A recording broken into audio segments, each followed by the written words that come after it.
It's a dangerous thing. Well, we have notes, I believe. Matter of fact, I'll take one of those, Tim.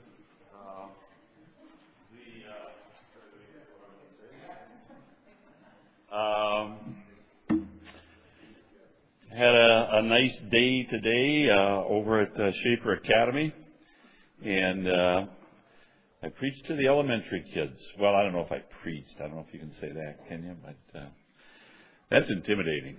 You ever do that?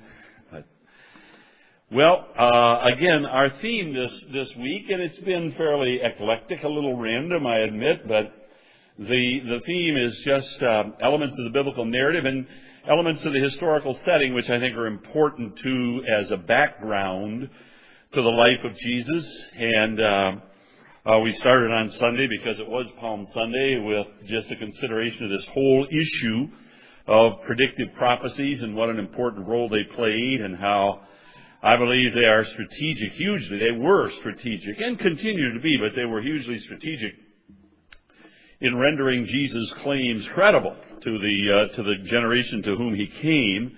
And we looked at that a little bit, and then we looked at something in the intertestamental period and the way that shaped the world into which Jesus came. And then last night we looked at a little bit at John the Baptist, and he was very, very important in terms of setting the scene. Now, what I'd like to do, and you have notes before you there, what I'd like to do is just focus on this reality that in ways that are sometimes superficial and unimportant, and in other ways that were much more significant, Jesus was a horrible disappointment to the people to whom he came. Look at Isaiah 53, and I'm drawing on that. As a matter of fact, I guess I printed for you there, but I'm going to read for you. And Isaiah 53, the servant's song, which is, of course, one of the most important anticipations of a suffering Messiah. Isaiah 53 begins in verse 1 with, "Who hath believed our report?" Isaiah is saying, and again, understand this against the backdrop of the reality that from the fall, from immediately after the fall, God begins to teach men to anticipate, to long for a coming deliverer, this seed of the woman.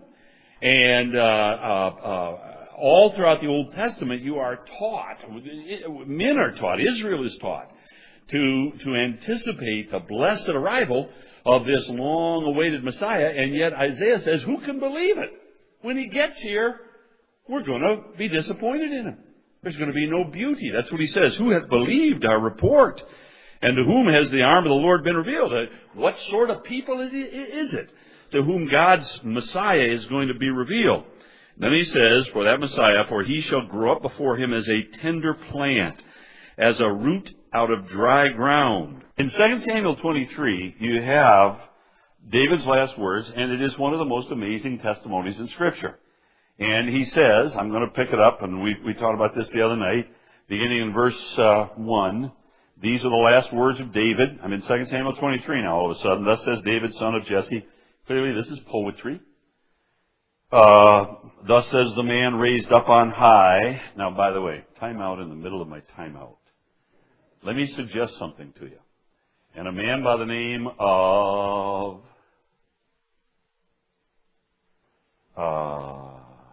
Michael Rydelnik introduced me to this. And he has written a book, it's a magisterial book, called The Messianic Hope, in which he argues that, and when I say this to you, you're going to say, well, duh, but it's a huge issue. He argues that the Old Testament is in fact messianic, that it's consciously anticipating a coming Messiah. And of course, when you read the Bible, that's exactly what you immediately assume. That's what you're driven to by the Bible. But in academic circles, that's an unmentionable. They have long since decided that we've just retrofitted messianism, this hope of a Messiah, to the Old Testament. I do not believe that. And Rydelnik does a magisterial. He teaches at Moody. He's got Louis Goldberg's chair at Moody now. But he says this. What's Michael Rydelnik got to do with our conversation? He says there in verse 1, just by changing the pointing of the Hebrew. You know what I mean by that? The pointing, the vowels were retrofitted to the Hebrew text. And it was a Masoretic, it was a family of scribes that did that in the 5th century A.D. And he argues that they, in many cases, deliberately pointed it in ways that would sort of mute the messianic testimony, because they were resisting, those Masoretic scribes, those Jewish scribes, were resisting the Christian message. And he says if you properly point, if you properly vowelize, you add the vowels the proper way, that 2 Samuel 23 comes this way. Now these are the last words of David. Thus says David, the son of Jesse, concerning the man raised up on high, the anointed. And what in Hebrew is the word anointed? What do you suppose? You know? Mashiach. Messiah. That's the word right there. So he says, thus says David, the son of Jesse, concerning the one who would be raised up on high, indeed the Messiah of the God of Jacob. In other words, Gentleness says that if you wonder whether or not David is consciously anticipating Messiah in his Psalms, you have his testimony right here. David says, when I wrote those Psalms, I was writing about that one who would be raised up on high, the Messiah of the God of Jacob. Now, that's a little bit of an aside, but I think Gentleness builds a very, very strong case. But at any rate, then he goes on to say in verse 2, this is David now. I'm back to David. I lost you. The Spirit of the Lord spoke by me. His word was on my tongue. The God of Israel said, the Rock of Israel spoke to me. And this is what God said to David when David was made king. He says, he who rules over men must be just, ruling in the fear of God. And to the degree that this king rules in the fear of God, verse 4, he'll be like the light of the morning when the sun rises, a morning without clouds, like the tender grass springing out of the earth by clear shining after rain. Now, as we walked into the church tonight, did you notice that big yellow thing in the sky? It was pretty refreshing, isn't it, for the sun to burst out after several days of gray weather and so on. And in the Jewish world, there could be no more delightful and evocative picture of delight and plenty than verse 4, where you have this sun bursting on the grass, which is wet with dew and so on. That's the point. But then he says, so David says, God came to me and he gave me a promise. And that promise was that if you will rule in the fear of God, I will make you such a blessing to Israel. You will be a constant refreshment. But then he makes a confession in verse 5. He says, although my house, this is David speaking, is not so with God. And David had sinned with Bathsheba against Uriah. And like I said the other night, remember when Nathan came, and I mentioned this the other night, David, and told David the little imaginary story about the man with the one ewe lamb, and David flew into a rage and said, the man's going to die and he's going to pay fourfold. And Nathan said, you're not going to die, but the sword will never depart from your house.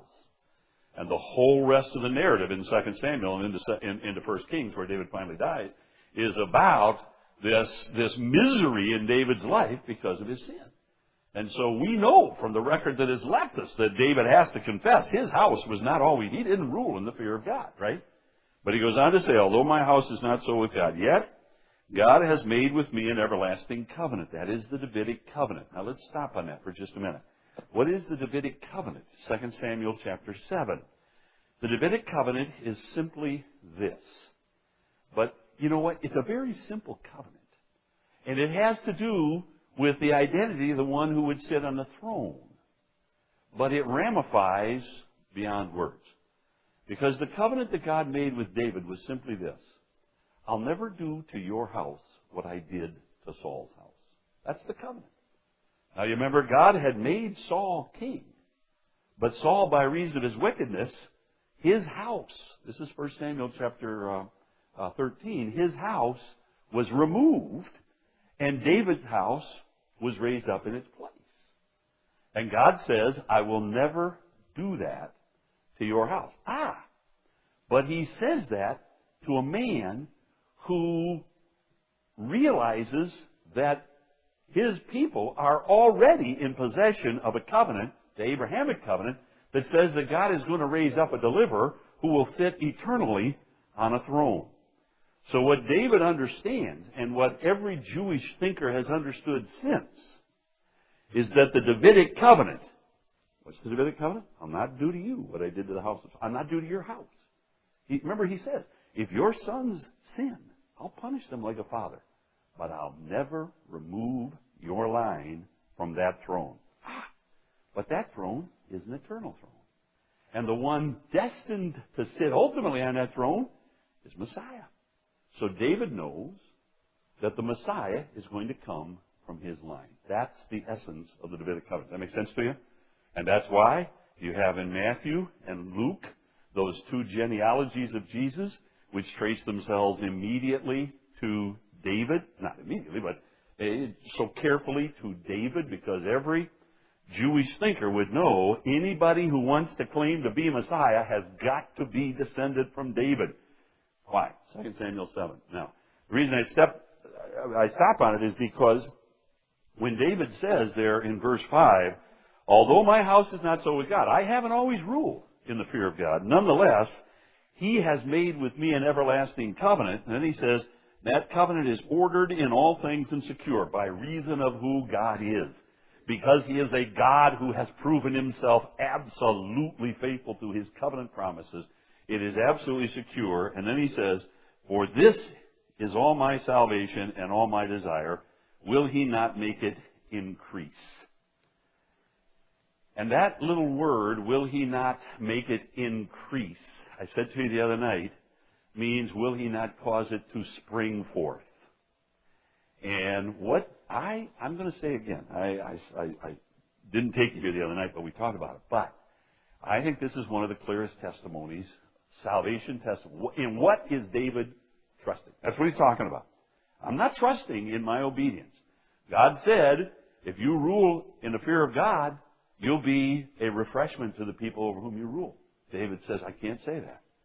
But in what is my ultimate trust? It is in this covenant which God has made with me. And that covenant looks forward to a latter-day king who is the fulfillment of Genesis 3 and Abraham and Genesis 12 and so on, who will sit on an eternal throne and who will be the deliverer promised by God back there in Genesis 3. And that's what I'm trusting in. I'm trusting that he will cause it to grow. And he uses a word here, and unfortunately, I hoped that if I kept talking, I'd think of the word. It's a Hebrew word, and it means to sprout. What do you have there, by the way, in the end of verse 5? Will he not make it increase? You have something like that, increase? Okay, if everybody, is that something close to that? Make it grow. And it's one of the several words, Wayne could dilate on this more carefully, but one of the several words in the Hebrew that means sprout, something, just a little shoot, a sprout, a twig. We have several words, and there are several words in the Hebrew for that. And like I say, there are three prophets, Isaiah, Jeremiah, and Zechariah, who just seem to love this idea. And I want to get the picture, because I'm going back to Isaiah 53 then. Because the picture is of an old, dried up root that looks lifeless and worthless. But out of it comes a little tiny shoot. And that shoot seems insignificant. But will he not cause it to grow? And that little, and there are actually three different words the Hebrew uses for that. One that I can't remember.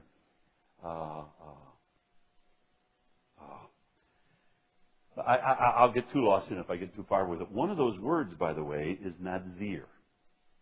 A nazir means a little shoot, a little twig. And the picture is always, you just wouldn't have any regard for it. So it seems to be something that's not worth thinking about, just a little tiny shoot. But it's going to grow into this mighty Messiah. And the primary word by which that's identified in the Old Testament is the branch. So when you come to the branch prophecies, and I mentioned to you before, Isaiah 4, Isaiah 11, Jeremiah 23, there is this Messiah we're trusting in, whose name is the branch, he is the branch of the Lord, and his name is Yahweh, our righteousness. And then Zechariah chapter 3 and so on. It's just marvelous, marvelous branch prophecies. But the picture is always of a little shoot that seems insignificant out of a dry ground. Now you take that with you. Oh, I never finished that other thought. One of the words that's used is Nazir. And that comes to us as Nazarene. And you remember in Matthew chapter 2, after Mary and Joseph, we're going to talk about it in just a minute in another context, have fled to Egypt, and now they come back. Archelaus is ruling, and they decide to move up to Nazareth. And well, let's look at it. Look at Matthew 2 and verse, I think it's 15. But they come back. This is after the flight to Egypt, and now wicked Herod has died. And no, that's the Hosea passage. Matthew 2 and verse 23, it says that Joseph took Jesus and Mary, and they moved back to Nazareth. And verse 23 says, he came and dwelt in a city called Nazareth, that it might be fulfilled which was spoken by the prophets, he shall be called a Nazarene. Now you tell me, what's the problem with that verse, do you know? The verse that says that it might be fulfilled which was spoken by the prophets, he shall be called a Nazarene. You know the problem there? Yeah, it's not in the Old Testament. There's no place in the Old Testament where you have the phrase, he shall be called a Nazarene. But it's really not much of a problem because it's so significant that Matthew uses the plural, by the prophets. So clearly he's picking up on some prophetic theme. And this is the way I put it together. The city to which Joseph returns with Jesus is Nazareth, and it's the most despised village in all of Israel. And the reason is because it sits on a ridge. This is not the reason, but it's related. It sits on a ridge that looks right over the Jezreel Valley. And the Jezreel Valley is the most important crossroads in the ancient highway. And so the Romans had stationed a huge contingent of troops up on the Nazareth Ridge because they could monitor traffic there. And the Nazareth Ridge is a very remote place. I mean, it's right in the middle of everything, but it's a steep ascent. When you get up there, you just come right back down. It doesn't go anywhere.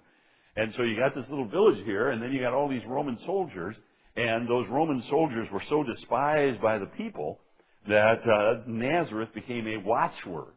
The city of Nazareth was much despised because it was so touched by all of those Roman soldiers. That makes sense to you? And that's why Philip's response, remember, when he's told that the Messiah is Jesus the Nazarene, he says, can any good thing come out of Nazareth?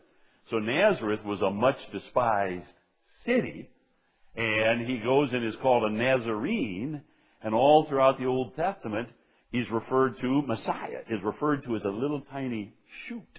And one word for a little shoot that you'd have no concern for is a Nazir. As a matter of fact, I'm almost sure of this. If somebody has an electronic Bible, check me on this. Go back to Isaiah 53. I'm quite sure that's the word in Isaiah 53. So with all that background that I didn't intend to give you, but look at Isaiah 53 and verse 2, where Isaiah says, and this is where I'm going with you earlier, he shall grow up before him as a tender plant, as a root out of dry ground. And again, it's the picture of an old dried up root in dry ground and a little tiny tender shoot, or Nazir, I believe it is here. Now, think about it. Had there been a king, Israel did not have, well, all right, I put the lie to that the other night, but I mean, had the Jews had a rightful Davidic king sitting on the throne in the first century, who would it have been?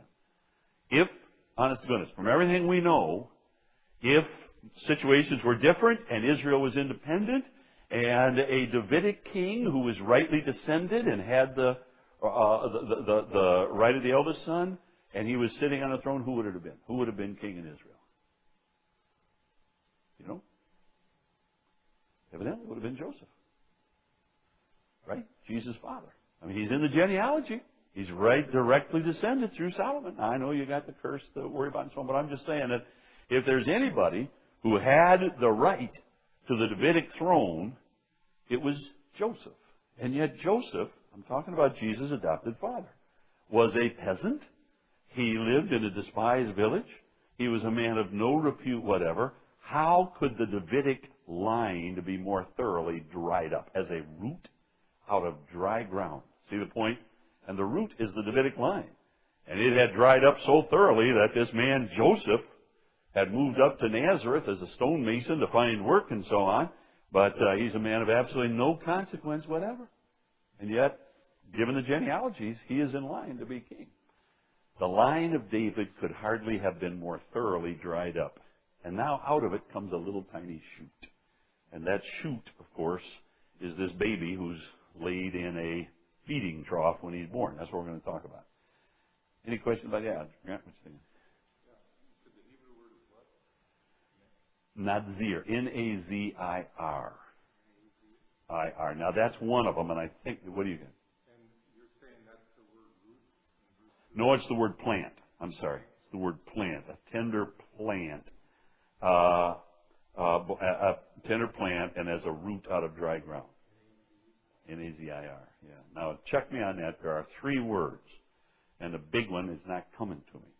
But if I spend a little time in Jeremiah, I could figure it out. But they're synonyms. And I think they all, maybe I didn't make this point very well, but I think they all are building on David's testimony, where he says, the one that was promised to me, the covenant that was given, will God not cause it to sprout? And that picture, it's a different word there, but that picture of a sprout, little twig, I think is picked up on. All right, with that, and way too much background, but let's go back to Isaiah 53, because what Isaiah is saying is that it's hard to believe, given the fact, this is what I said earlier, but given the fact that all through the Scriptures we are taught to anticipate the coming of this deliverer, who would believe that when he gets here he's going to be despised? Because he goes on to say in verse 3, he is despised and rejected by men, a man of sorrows, acquainted with grief, and we hid, as it were, our faces from him. He was despised, and we did not esteem him. Now, of course, he's going to go on and talk about the substitutionary death, which this one is going to die. But what I want you to see, and I would submit to you, I would really compel you, as you try to make sense of the life of Jesus as recorded in the Gospel, you need to take this with you, that in so many different particulars, Jesus was a profound disappointment. There was so much, that there was such happy anticipation. And remember I told you, I told you, good heavens, I stomped all over it and bored you to tears. But I've tried to make the point again and again that Jesus' claims were so difficult to believe. And in part, it was sort of an ontological difficulty, because who can believe that God could become man? But at the same time, it was an emotional difficulty, because we're looking for this warrior Messiah that we can be proud of, that will conquer Rome and exalt Israel. And here we have this peasant. And a nondescript man out of a despised village.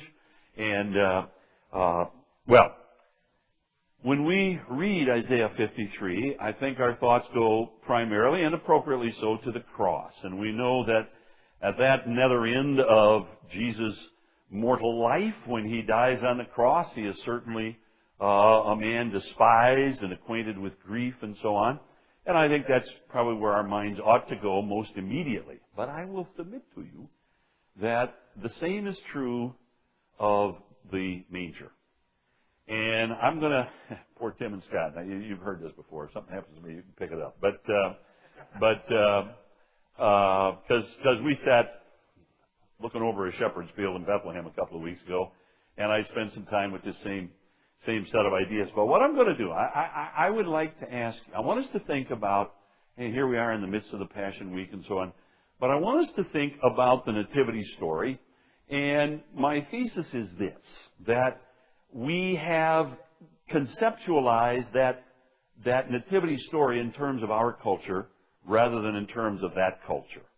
And I'm going to ask you to sort of recalibrate your heads in 3 particulars, 3 elements of the story that I think, if we think of it in terms of the culture of the first century, we'll have a deeper appreciation. And very specifically, I'm not trying to sneak up on you, I'm going to submit to you that there was a measure of shame and embarrassment and ignominy and even anger attendant upon the birth of Jesus that we need to take into account. That it was an unspeakably humble birth, not only in terms of wealth and the fact that he was born in probably a cave, as we'll talk about, and laid in a manger, a feeding trough, and so on, but in terms of the embarrassment that that birth brought to that family. That's what I want you to think about, okay? So I'm going to say, and this is on your notes, there are 3 specific ways. Maybe I'll even try and stay in the notes. Can you imagine such an idea? 3 rethought and 3 particulars. First of all, concerning the relationship between Mary and Joseph. And I say there that they were husband and wife. Now, really what I'm after is this. When you think, and let's just look real quickly at Matthew 2. Look at Matthew chapter 2, and you have the story of the Nativity. And in verse... it's Matthew 1. Matthew 1, beginning at verse 18. I'm just looking at one thing. Look at it closely. Matthew 1 and verse 18. Now the birth of Jesus Christ was as follows. After his mother Mary was, what do you have there? Betrothed. Anything else? Espoused. Who's got espoused? That's the old King James. Bless you, sister. Pledged. You got the NIV? Yeah. Anybody got the old NASB? Any of you carrying the New American Standard? The New American Standard actually changed it in 77. What's it got? Verse 18. After Mary was...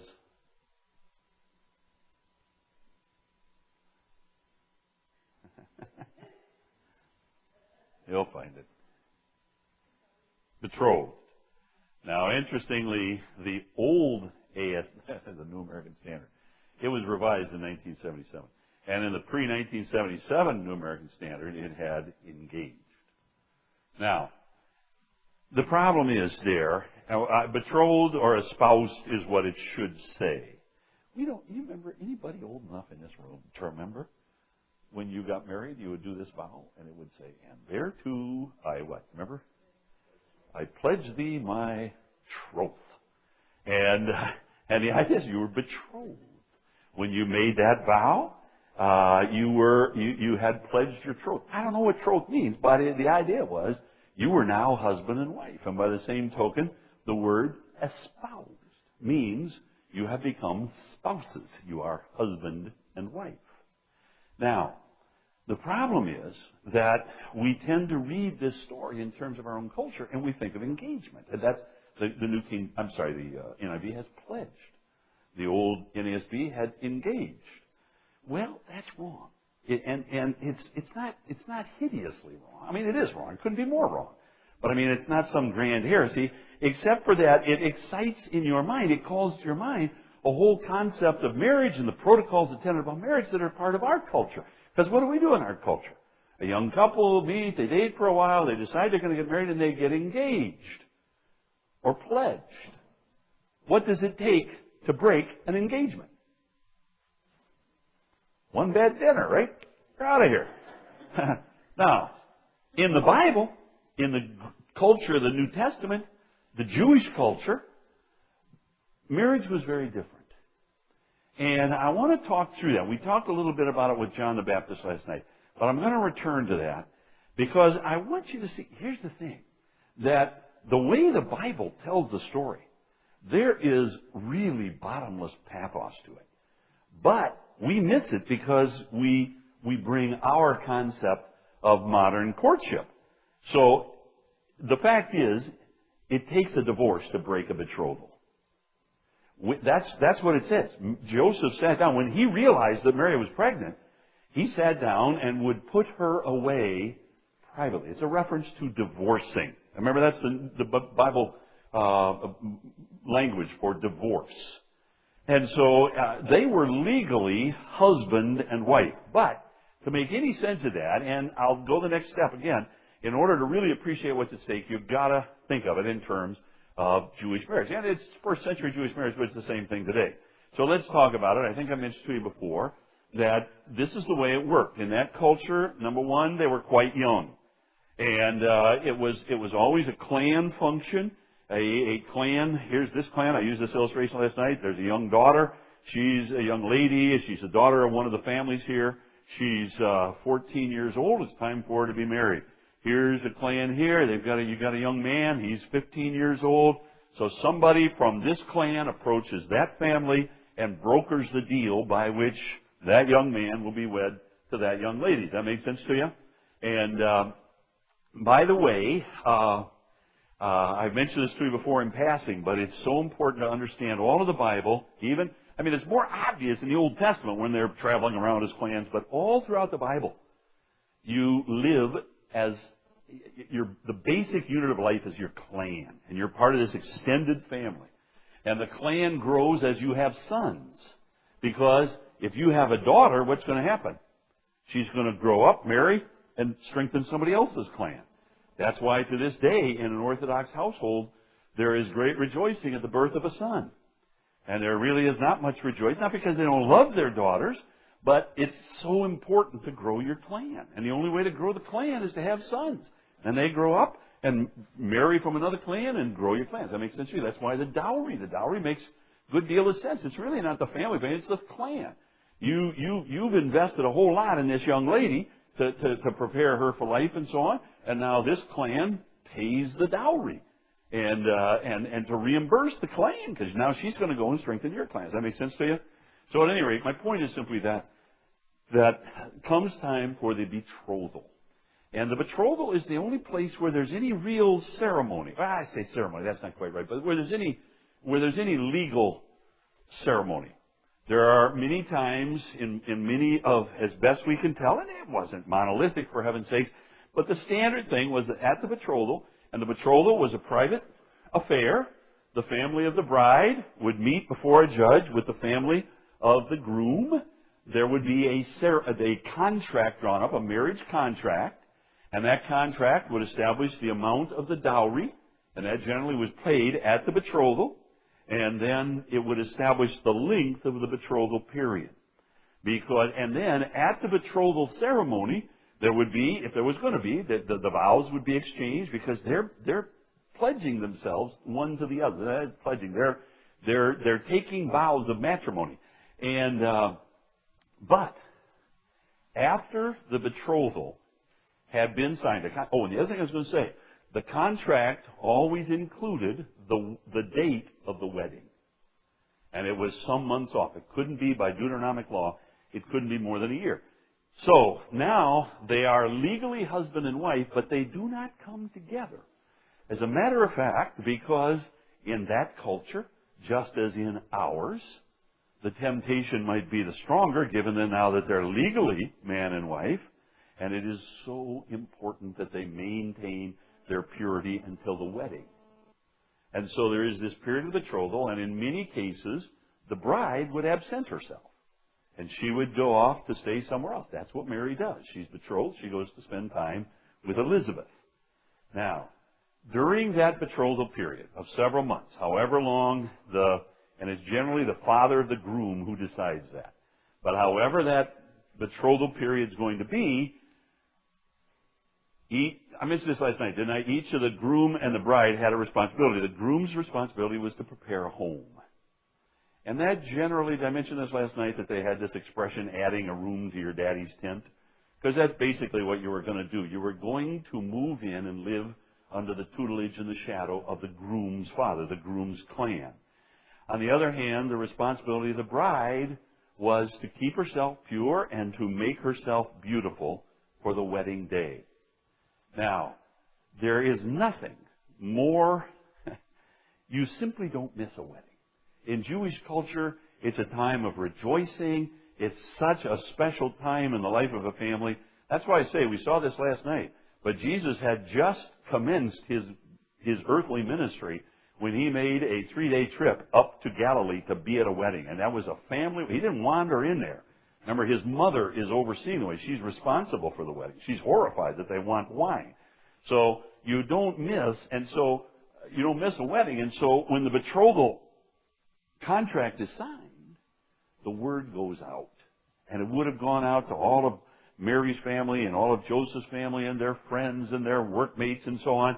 And they'd have put it on their calendar and said, on such and such a date, there's going to be a wedding. And every young woman looked forward to this. And this is what the wedding looked like. I talked about it before, I think. But the groom would simply go to the home of the bride and fetch her to himself. And then he would bring her to the home that he had prepared. But again, it would wind through the streets. I said this last night. There would be singing and dancing. And like I say, do you recall, by the way, remember Jezebel? We talked about her the other night, wicked Jezebel. You remember how she died? Here's another one I might always say. Here's another one of those Old Testament stories for which you're going to be hard-pressed to find a flannel graph, if you know what I'm saying. Do you remember how she died? She was thrown down and eaten of the dogs. Remember that? And the Bible says specifically that the dogs ate all but the palms of her hands and the soles of her feet.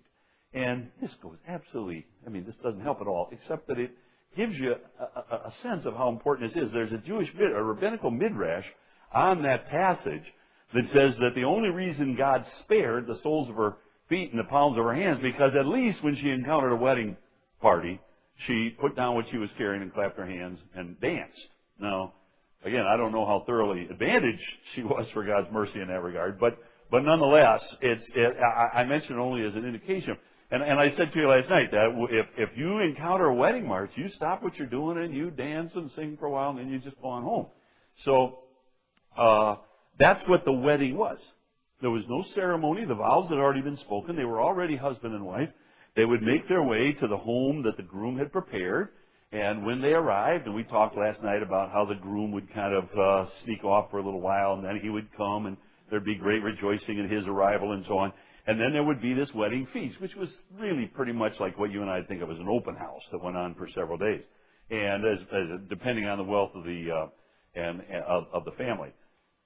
Now, my point is simply this: that when you bring that to this narrative, understand when it says there is bottomless pathos in this. When it says, as a matter of fact, let me take you a step further. What it says is that there was a young woman who was betrothed to Joseph.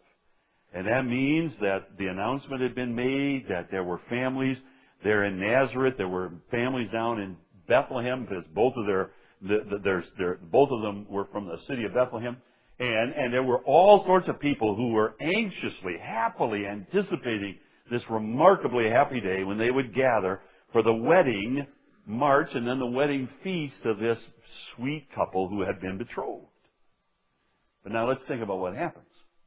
Mary goes off to be, before she departs, an angel comes to her and tells her, gives this remarkably glad but terribly heavy news that she has been selected to bear the Christ child. And her response is, how can this be? I've never known a man. I'm a virgin. No, the Spirit of God will come upon you. Now, I'm convinced Mary could do the calculus. You know what I'm saying? I think she knew that she was going to surrender that day. But now she goes off to be with Elizabeth. She's there for some 3 months. The Bible simply says that somewhere down in the south, in the hill country of Judea is what it says. Then she comes back up here to the north to Nazareth. And sometime after she gets home, the Bible is not explicit when, but she comes home, and in time, she is discovered to be with child. What's that mean? She's showing. It's that simple. Now, I am going to be very delicate here. And I don't spend a lot of time trying to rehearse this in your head or call up memory, but have we not all heard some pretty wild tales told by young women who got involved in wickedness and found themselves pregnant and tried to excuse what had happened and so on? See where I'm going? Mary's in a tight spot. Try this one. See what I'm saying? How is Mary going to convince Joseph that she hasn't done wickedly? And it's interesting that critics, those who reject the authority of the Scripture, the integrity of the Scripture, love to argue that the two nativity narratives, one in Luke and one in Matthew, are just hopelessly irreconcilable. It is such absolute nonsense. They fit together perfectly. And in Luke, you have the story of the angel who comes to Mary and tells her that she's going to bear the Christ child. Then she goes off, comes back, and in Matthew, we're told that that Joseph discovers her to be with child. And it's going to be mighty hard for her to convince Joseph. And he says, the Bible says, he is determined to put her away. But an angel comes to him.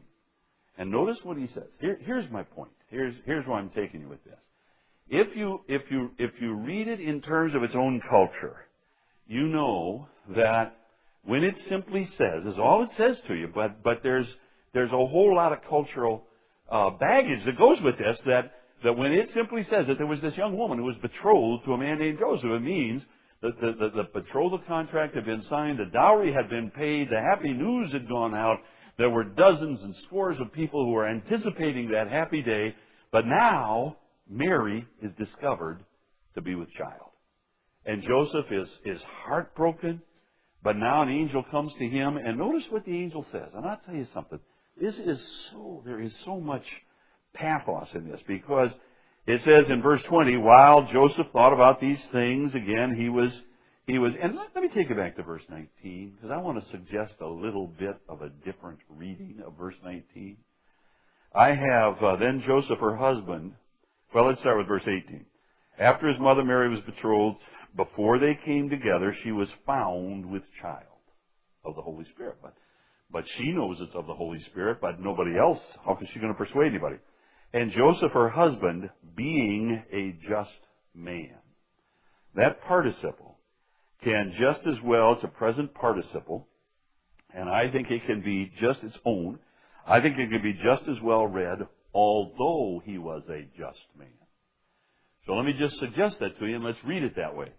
And Joseph, although he was a just man, didn't want to make her a public example. In other words, what justice would have demanded was that she be publicly humiliated. And it's in spite of the fact, the text, I believe, is saying, Joseph was a just man, but he loved her so dearly. And he couldn't stand the thought of public humiliation. And so he had determined against what the community would have demanded to put her away privately. I think that's what the text is saying to us. But irrespective of that fine point, in verse 20 it says that while he thought about these things, behold, the angel of the Lord appeared to him in a dream, saying, Joseph, son of man. Now this is what I want you to see.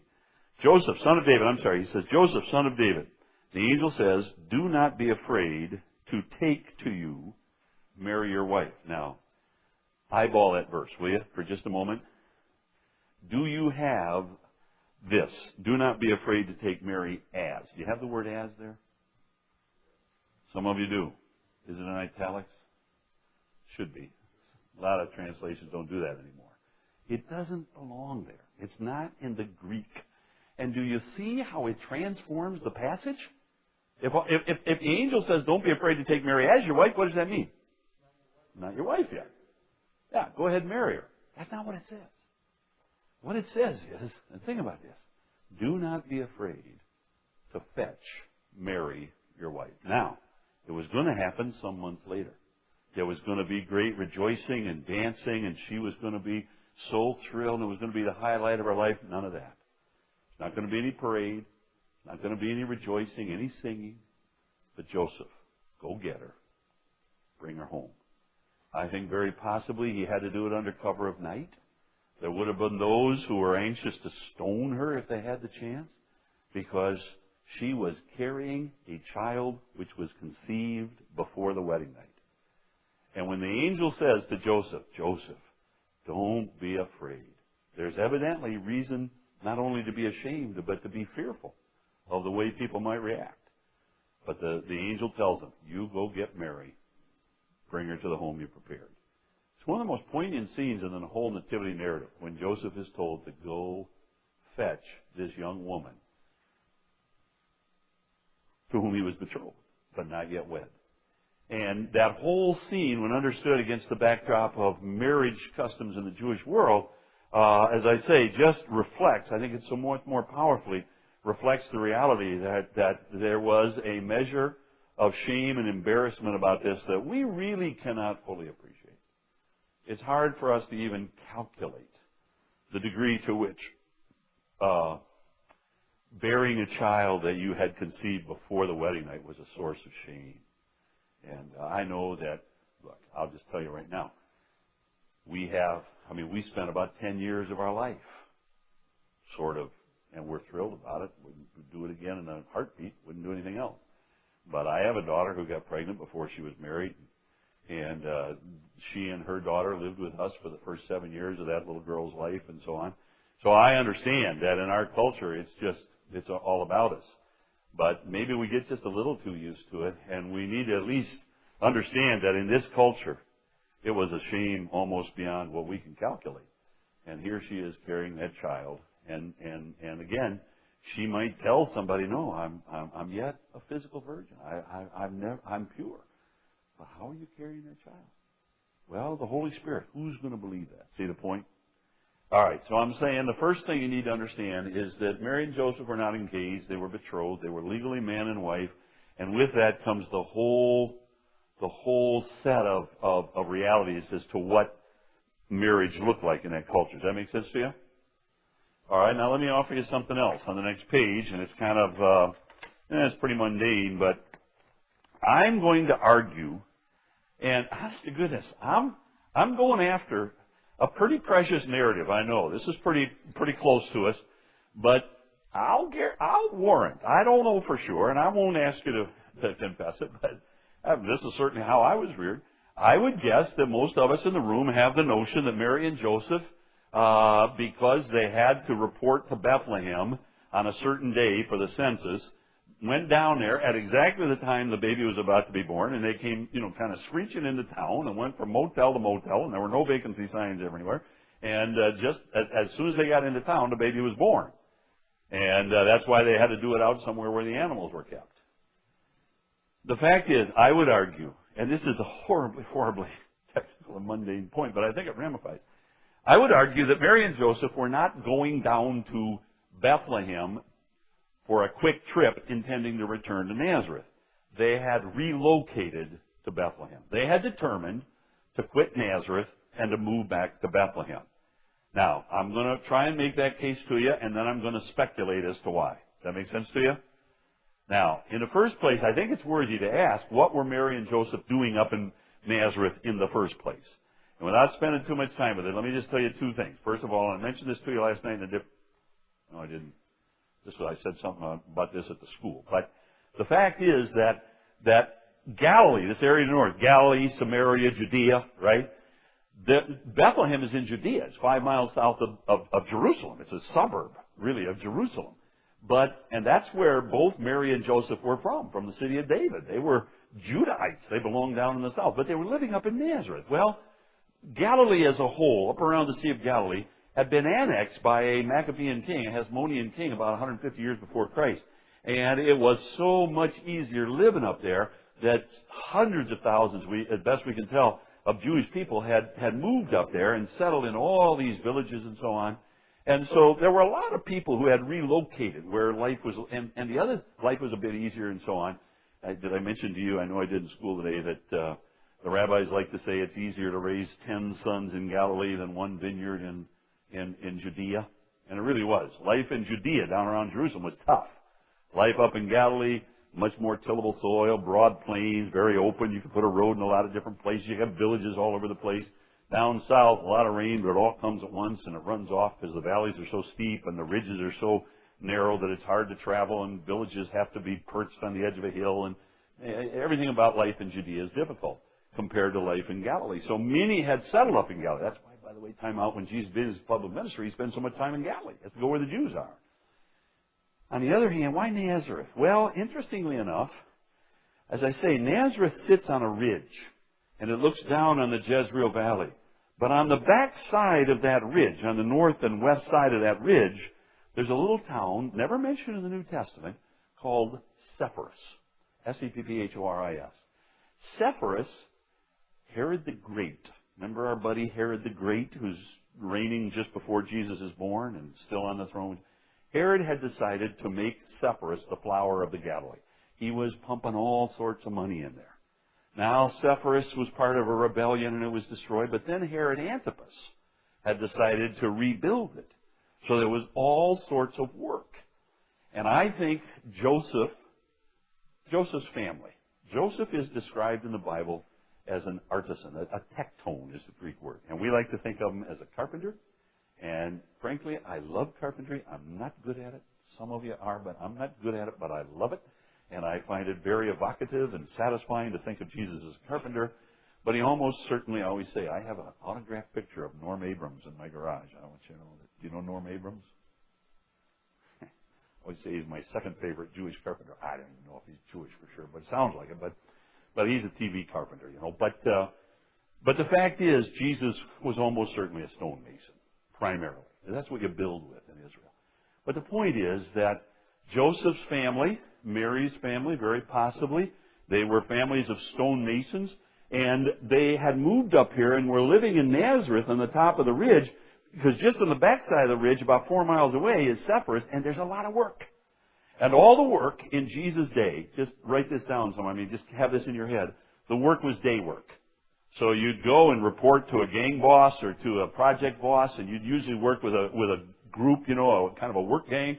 So you get up early in the morning, and by the sun's up, you get down there, and you walk the 45 minutes or so, maybe a little more than that, down to the city, and you put in a day's work, and then you collect your day's wage, you come back home. That's almost certainly, that's what, I know you have this idea of the carpenter shop. Do you know about the legend about Joseph's carpenter shop? Are you familiar with that? Supposedly Joseph was an expert at making oxen yokes. And an oxen yoke is very, very delicate. You have to fit it to the ox. And if it doesn't fit well, it rubs. But if it fits well, if it's well crafted, how is it described? You know? And easy. It's an easy yoke. And so you'll read that the tradition is that Joseph had a shop, and he made oxen yokes, and out in front he had a big sign that said the Easy Yoke Company and so on. Makes for good preaching, but almost certainly not. That's the point. You just couldn't make a living working with wood because there's no wood in Israel. That's the problem. I know the hills were more thoroughly wooded, but Israel never had board lumber. They had stick lumber. They could have little, you know, they never had the big lumber, the big trees that they could use to make board. They always had to ship. Solomon had to ship that in from Lebanon up to the north. So where am I going with all that? I spent way too much time. The point is, I think Joseph was undoubtedly a stonemason. Jesus was a stonemason. It was heavy work. It was man's work, if you don't mind. But probably Joseph lived in Nazareth, and he and his fellows would every day go down to Sepphoris and put in a day's work, very likely, make his way back to the city of Nazareth. Nazareth's kind of the cheap rent district now. Where's that taking me? The point is, with that background, there are several indications. Now think with me here, because it's getting late. I'm losing. But there are several indications that Joseph wasn't just making one thing else I've got to tell you. We have this idea that, because in Luke 2 it says that there was a decree that went out that every man should be taxed, and then the Jews had to go to their own city. And then it goes right on to talk about how Joseph and Mary had gone to Bethlehem. So clearly there's some connection between that decree and that requirement that you go down to register and the fact that they were in Bethlehem when the baby was born. But what is that connection? The common connection, the common perception is that Joseph got a postcard in the mail and it said, Town Hall, Bethlehem, Tuesday, 10 o'clock, be there. You know, it's, oh man, she's pregnant, everything, I gotta go. That's not the way it worked. When Rome would institute these decrees, and this is a fascinating decree, there's a lot about it, these decrees were always about taxation. We're talking about a world a long way away and a long time ago, so it'll be hard for us to understand. But believe it or not, the Roman government had spent itself into poverty with foolish things, and the only thing it could think of was to tax its people more heavily. I know that's hard for you to imagine, but that's pretty much the situation back there. And so the point is that they would institute these registrations so that they had everybody on the roll and they could extract every last drachma they possibly could out of these people. And they would usually give you at least several months, if not a year, to register. So Joseph didn't have to go. So I'm going to suggest, number one, well, here's what I'm arguing for, and then I'll try and make my point. I would argue that Joseph and Mary were not making a quick trip down to register, but they knew they had to go anyway. And so Joseph had decided to relocate to Bethlehem. That was his home. My argument is, number one, why does he take Mary?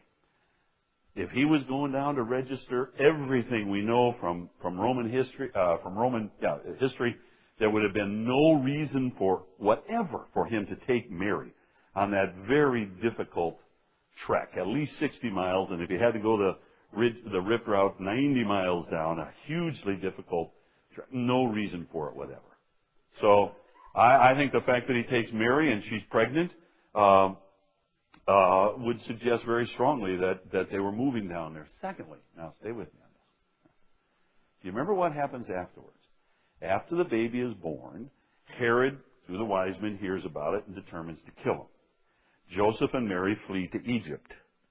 Then it says that when Herod the Great died, Joseph and Mary moved back to Israel. That's all it says. They came back from Egypt to the land of Israel. But then it says this: when they heard that Archelaus was in fact, remember we talked last night about the fact that after Herod died, his sons had to go back to Rome and appeal to the Caesar, and finally they were given the right to rule. So when Mary and Joseph heard that Archelaus was going to rule in Judea, they moved back to Nazareth. Clearly, they had intended to settle in Judea. That's the only place where Archelaus ruled. Does that make sense to you? Now, the other thing is, look at Luke 2 and verse 6. What I'm arguing against is this notion that Joseph and Mary were making a quick trip and they got into town just in time for the baby to be born, which is the stuff of Christmas cards. But the fact is that, number one, I think the fact that he brings Mary would suggest strongly that he was planning to stay down here. The fact that after they returned from Egypt, they clearly intended to settle in Judea. That's almost explicit in the text, and it was only when they heard that Archelaus was given reign that they decided, with angelic direction, to move back to Nazareth. But then, in Luke 2 and verse 6, there's a little verse that, and how this notion that Jesus was born on the night they arrived in Bethlehem ever got legs, I don't understand, because the Bible could hardly be more explicit. In Luke 2 and verse 6, telling the story, it says, so it was that maybe we ought to back up to verse 4. Joseph went up from Galilee out of the city of Nazareth into Judea, to the city of David, which is called Bethlehem, because he was of the house and lineage of David. And he went there to be registered with Mary, his betrothed wife, who was with child. And then it says, so it was that while they were there, the days were completed. So is not the text saying that it was sometime after they got there? They had been there for a little while before the baby was born. So the baby is not born on the night they arrived. All right, so I have bored you to tears, but so what? Why is that important? I think, and at this point it is pure conjecture, but I think it's informed conjecture. Why? Why had Joseph determined to quit Nazareth and move back to Bethlehem? I think almost certainly it was because by reason of that pregnancy, life was virtually impossible. It was unlivable up in Nazareth. I'm telling you, if you understand what this would have meant, I think Joseph's fellows, if I'm right, that day by day he had a group he would go off with to work and so on. They probably came to him and said, Joseph, you're not working with us anymore. We're not interested in working with you. Here you are living with a woman who is bearing a child that she conceived before your anticipated wedding night. You insist it's not your child. That makes it even worse. You insist she's yet a virgin. That's pure nonsense. And I think probably, honest to goodness, and I go back to that, what the angel said, fear not to take to you Mary your wife. And I think I think probably Joseph did this sort of a calculation. We left home, we left family, we came up here because there was work to be had. And now, by reason of the fact that my wife is carrying this child, which I know to be delightful and pure, but the whole world is convinced is a function of wickedness, by reason of that, life is virtually impossible here. It's hard to find work. I got to go to Bethlehem anyway. There's a decree. I got to go down there. So he takes her and moves back to Bethlehem. And I think the very fact that in the record is quite clear that they had moved back to Bethlehem. Now, to be sure, and I'll come back to this in a minute, what's going to happen then is that by reason of the Archelaus taking the throne, they're going to return to Nazareth because it's so dangerous to be in Judea.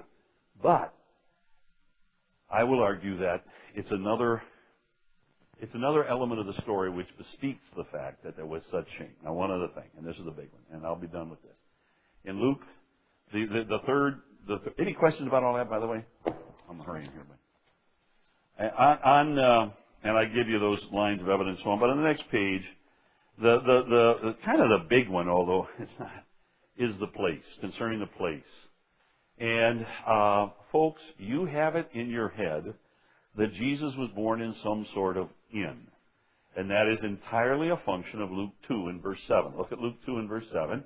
And it says that when Jesus was born, when the baby was born, that they laid him she brought forth the firstborn son, wrapped him in swaddling clothes, and laid him in a manger. Now, a manger is a feeding trough. And the only hint we have in the narrative, in either Matthew or Luke, that Jesus, when he was born in a place where animals were normally kept, is that right there, the fact that there's a manger.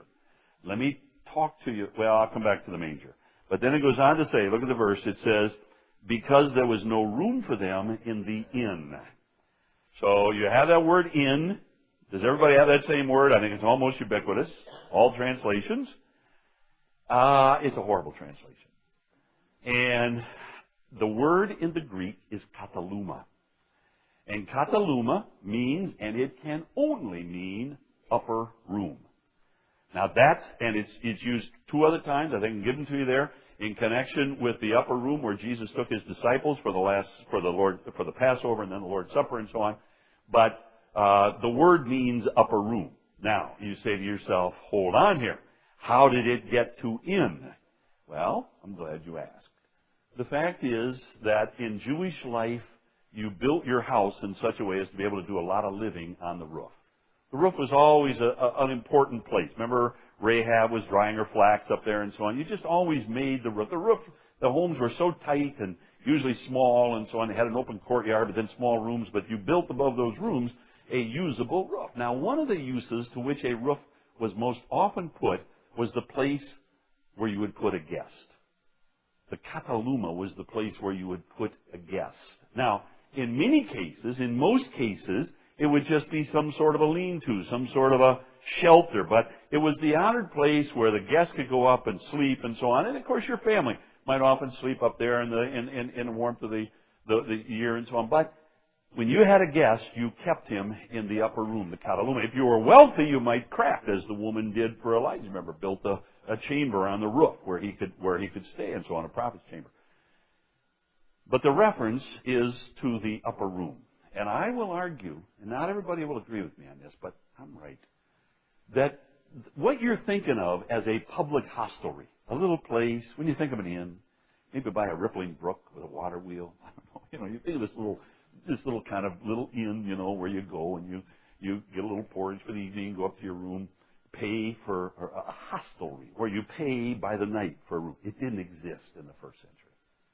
Now, what did exist, and I'm wandering here only slightly, and sometimes you'll see this referred to, but it makes no sense, as if this is what's going on here, because it's the only thing that we can really recover as far as an inn in the biblical times, and that is what's called a khan or a caravansary, which were small fortresses out on the road, so that if a caravan or travelers were making their way and they were in an area where it was dangerous, and so halfway between 2 points, they would have this huge khan, K-H-A-N, and you could get actually just got a little cubicle, and you could build a fire and stay there and keep the animals in there. But it was basically to protect you from robbers, because it was a dangerous thing to be out in the open road in the middle of the night. So you'd go as far as you could and get into the khan, then the next morning leave early. So those are very, very prevalent, but they're not in the city. It's not going to be in Bethlehem. Bethlehem is 5 miles from Jerusalem. And you're not going to have khans there. And more importantly than that, the word kataluma doesn't mean khan. And most importantly, Joseph would not have done anything else. See, one of the requirements, all throughout the Scriptures, and you have it in the requirements of the elder and so on, is hospitality. And hospitality means care. It doesn't mean having people over for dessert after Sunday evening service. Now, go ahead, that's nice. But in the first century, that's not what's going on. They are caring for travelers, for people who, by reason of the fact that they're traveling or they're under persecution, it's caring for people who don't have a place to stay. And it's a primary requirement. And it would have been an awful offense for Joseph. Here come Joseph and Mary. And they make their way down to Bethlehem. And this is the home of their family, and they have relatives there.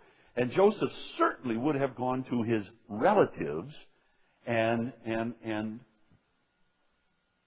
asked to be kept. And I think that's exactly what happened. Now, so how are we going to put this together?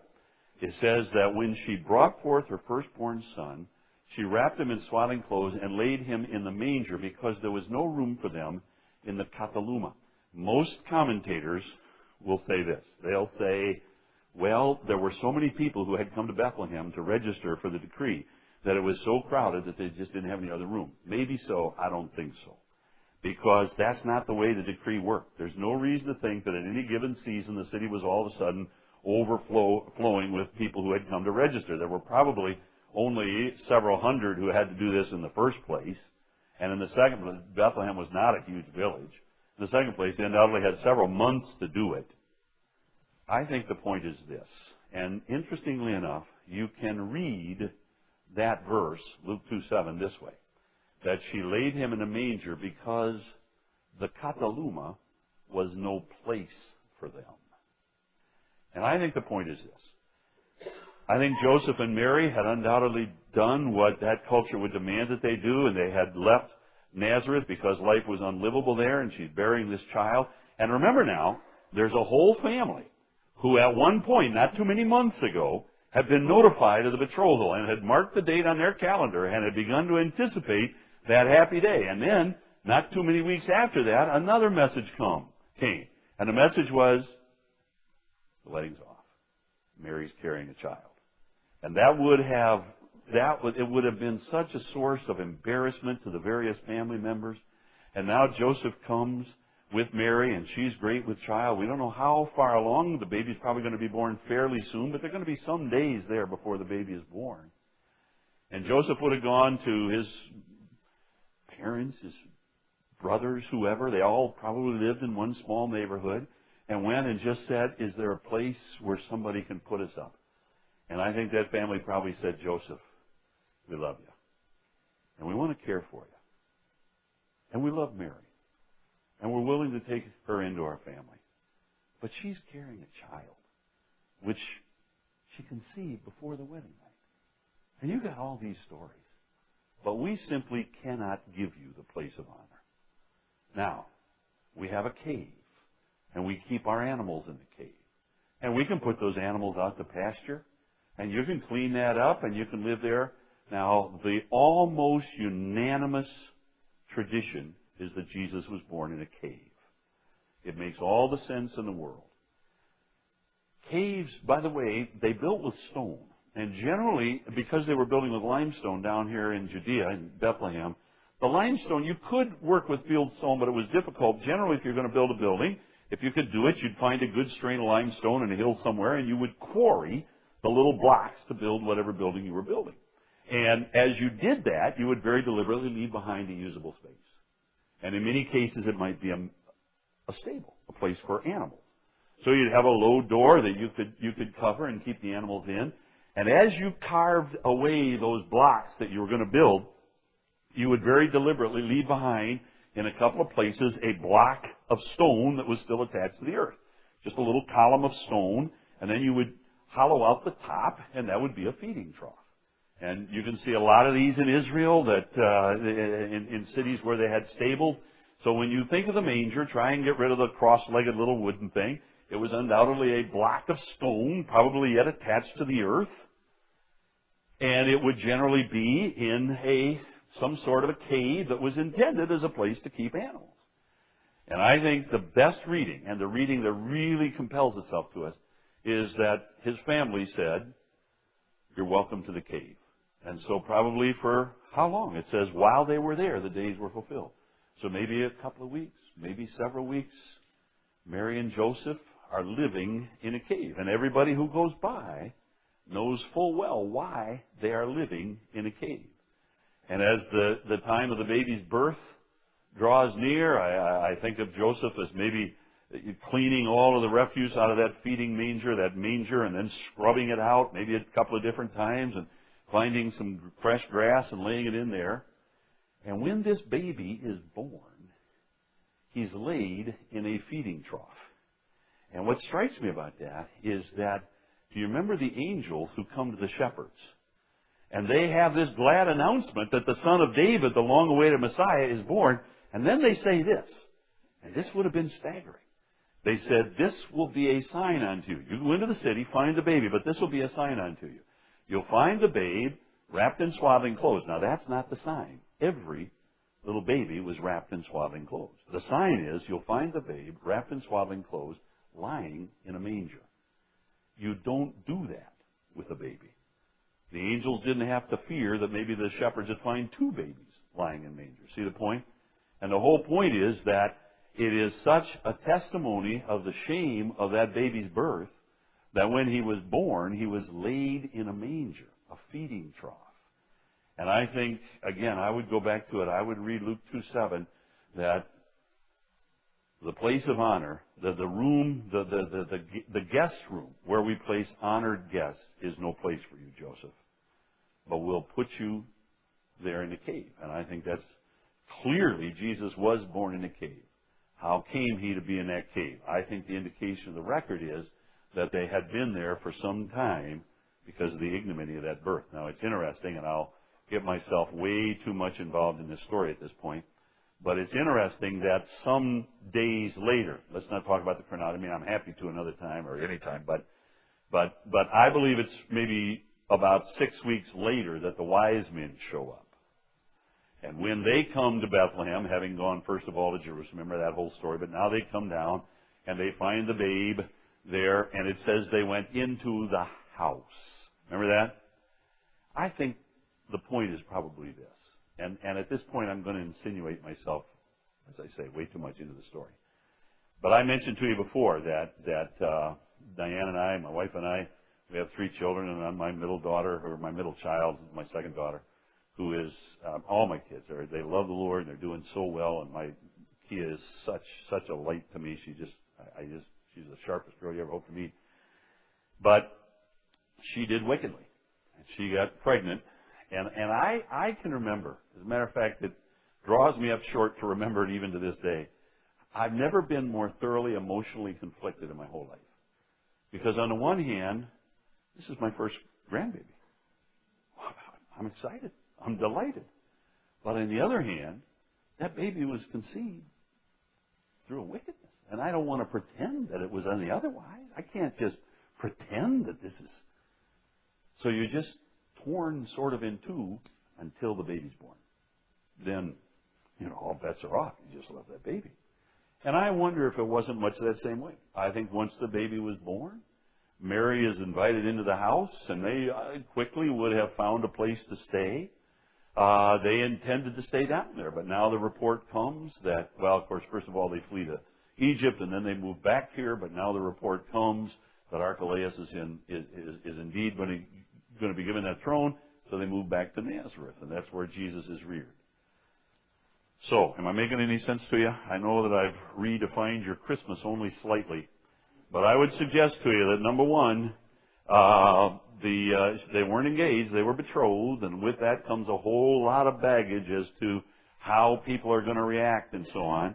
And number two, they hadn't just made a quick trip down to Bethlehem. They were quite clearly moving down to Bethlehem, and I'm conjecturing that it's because life had become so difficult up there in Nazareth. But then thirdly, I think the Bible is very, very clear that in point of fact, they were denied the place of honor because of the ignominy of the fact that she's carrying this child. And so this baby, who is after all the second person of the eternal Godhead and who has taken upon himself human nature and genuine humanity, and is now born to this virgin young Jewish lady. In fact, he's born in a scene of really staggering shame and embarrassment. And even at the nativity, there's no form nor comeliness that we should desire. Does that make sense to you? And again, that reality is going to. By the way, do you remember John chapter 8, when Jesus is arguing with the Pharisees, and he claims to be a son of Abraham? What do they say to him? What do the Pharisees say? Remember? Yeah, we are not born of fornication. We're not. You're the one. Jesus bore that stigma, that he was a child born of wickedness all of his life. Now, we know better, but I think that's one of the elements that you got to figure in when you try to measure what the Bible means when it says there was no form nor comeliness that we should desire him. Does that make sense? All right, I'm going to have a word of prayer. We'll be dismissed.